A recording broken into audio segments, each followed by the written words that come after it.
Hi there, I'm Bela Lugosi, and this is the Apatros Review. Now in this episode, this is actually the third of a series of reviews where I revisit the Monogram 9, that infamous series of ultra-cheap poverty row horror thrillers, and a couple of comedies as well, that Bela Lugosi did as a 9-picture deal with Monogram, the cheapest of the poverty row studios of the 1940s, after producer Sam Katzman signed him on following the 1939 Edgar Wallace adaptation of The Dark Eyes of London, which Monogram actually did not create but did a distribution deal with a British studio. These films ran from 1941 to 1944. I've decided to review these films each separately, as it's easier for the fans to look up these films, and also to go a little bit more in depth on each film. So let's start, shall we? Now in this episode we take a look at the third film in the series, Black Dragons. This was actually an American propaganda film, wartime propaganda film. It was directed by William Nye, and written by Robert Kehoe and Harvey Gates, and produced by Sam Katzman and Jack Dietz. This is the first time Jack Dietz actually stepped on board to produce these films, but Sam Katzman did all 9. And this film premiered in the USA on the 6th of March 1942. Now the cast includes Bela Lugosi, Joan Barclay, George Pembroke, Clayton Moore, Robert Fraser, Kenneth Harlan, Edward Peel Sr. and I. Stanford Jolly. And by the way, these films are public domain, so you can very easily find them. Now with this third entry in the series, Bela Lugosi does the only spy thriller in his career. By this point he was already addicted to morphine and was gripped by a bad case of chronic arthritis, but being the professional he was, he never let it sap his energy.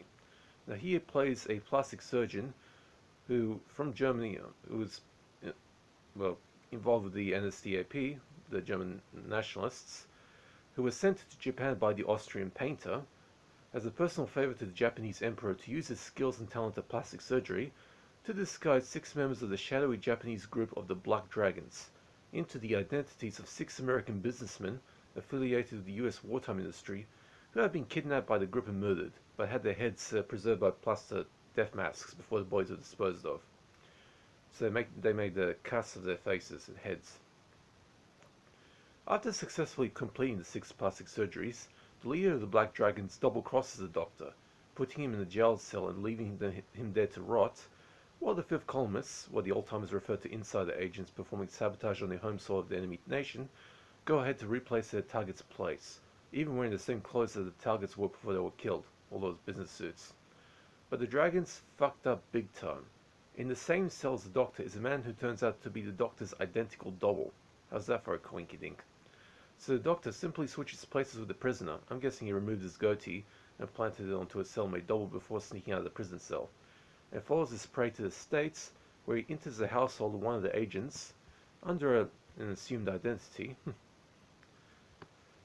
And I'm surprised they didn't recognize him there, and performs the trademark Bela Lugosi hypnotism magic on the first target, and uses him to lure the other agents out of the shadows and basically ice them off one by one, under the motive simple revenge, Fuhrer be damned, and basically leaving their bodies on the steps of the Japanese embassy with Japanese daggers in their hands. The agents have very little idea they're going to be used as examples for the Americans to learn about the dangerous espionage efforts of the Imperial Japanese. Now this film was produced by Monogram as a quick effort at producing propaganda to do their bit at supporting USA's wartime effort. For a little historical context, about 4 months before the United States had suffered a massive attack by the Imperial Japanese at the Pearl Harbor and forcing the Americans into World War II. That was like December 1941. So 4 months later, this film came out. Well, I mean, once the attack happened and the America into the war, everyone in Hollywood started making propaganda films to boost their citizens' support for their war effort, and Monogram quickly joined the cause. As a result of going into this rather quickly, the film was something of a rush production, but Monogram didn't exactly do an atrocious job at this. Black Dragons isn't even the worst than the Monogram 9. That dubious honor goes to both the Ape Man and the Return of the Ape Man, which are both worse than this one. This one's like the 3rd worst in the series. Although the film feels a bit confusing at times, and today's viewers might not understand the full weight of the story. Black Dragons gets a D+, 3 out of 10 from me. It's a mediocre film, but despite that, it did the job of stirring up American patriotism from the audiences at the time. There's no gore and nudity in this.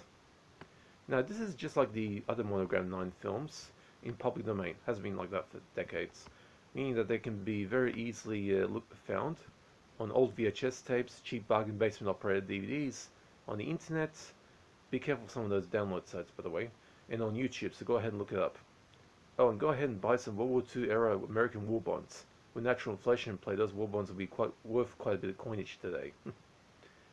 Okay, that's it for this third installment of Monogram Now Revisited. 6 more to go, and after that I'll be doing a Doctor Who episode, first one, and also going to look at the Sci-Fi Invasion box set. I'll even squeeze in a few games in there as well, so we'll see about that. Now, I did not do requests, but if you have any questions about movies or about films or DVDs, hit me on the comment section. I'll be happy to answer. Hope you guys are staying safe, take it easy, and that's it for this review. See ya.